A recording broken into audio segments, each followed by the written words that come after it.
So I'm Aarti. I'm a product designer at Monzo. Who knows what Monzo is? Cool. Who has a Monzo account? Cool. For those of you who don't know, Monzo is a mobile app for banking. That's the simplest way to put it. Cool. So I'm going to talk to you about how we make designers' lives better at Monzo. So who here uses Sketch? And do you use libraries in Sketch? Cool. So sometimes opening your Sketch can feel a little bit like this. What am I doing here? Where are my components? Like, is the library set up to give me what I need to do to get my job done?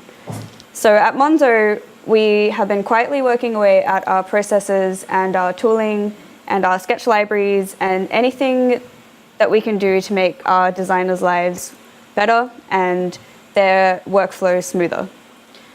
We're called the Design Platform Team, and our goals are to make designers work faster, make engineers work faster, and elevate the quality of the design that we produce. So why are we doing this, and who are we? So we found that as we were growing pains, our tooling wasn't scaling at the right rate. So like I started last year, and I think there were about 10 of us. Now there are like 22.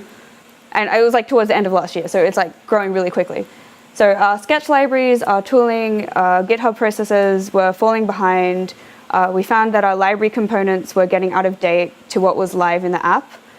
So a lot of designers would go into Sketch, copy stuff from old files, and it wasn't up to date. And so there was no like cohesive source of truth. So how have we been tackling this problem?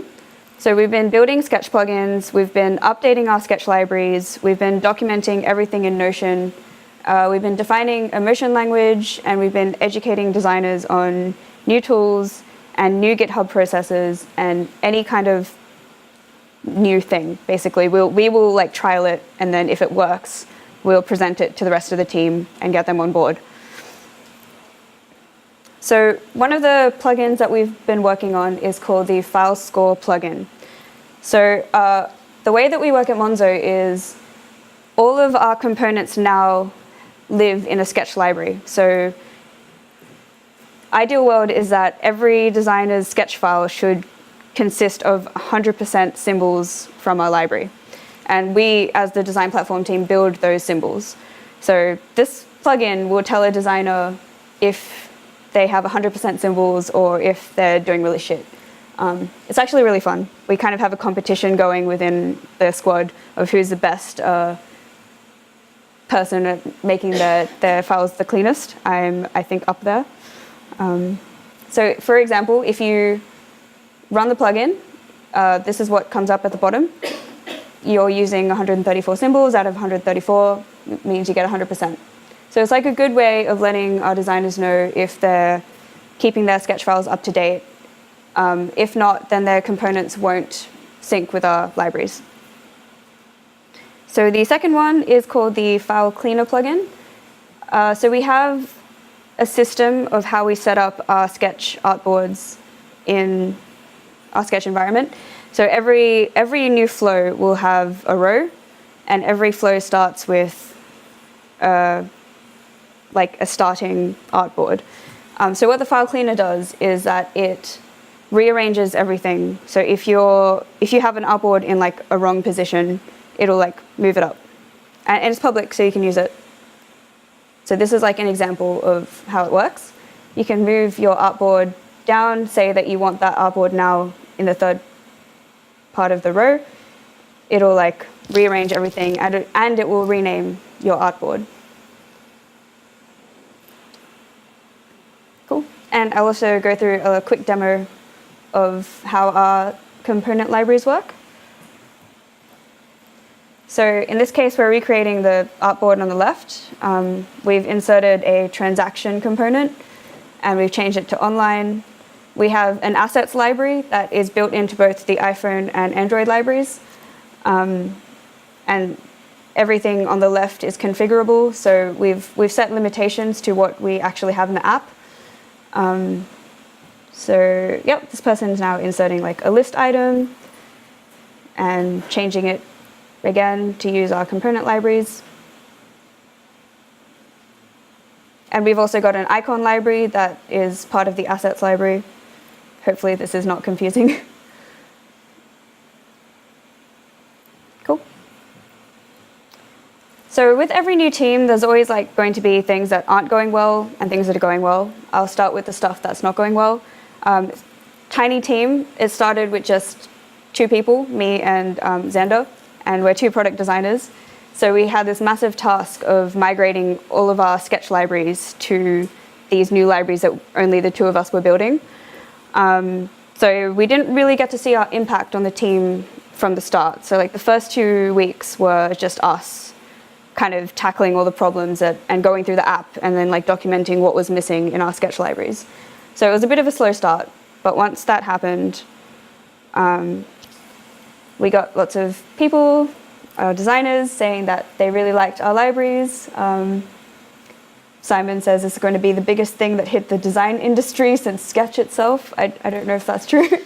Yeah, so it's kind of satisfying, like seeing the progress, and it's definitely a work in progress because every day we get like requests in the channel saying, wow, this is broken, or this isn't the same as in the app, and then we have like a system where designers can submit a pull request on GitHub, and then we will review it as a design platform team and put it in the libraries if we feel that it is worth being in our library.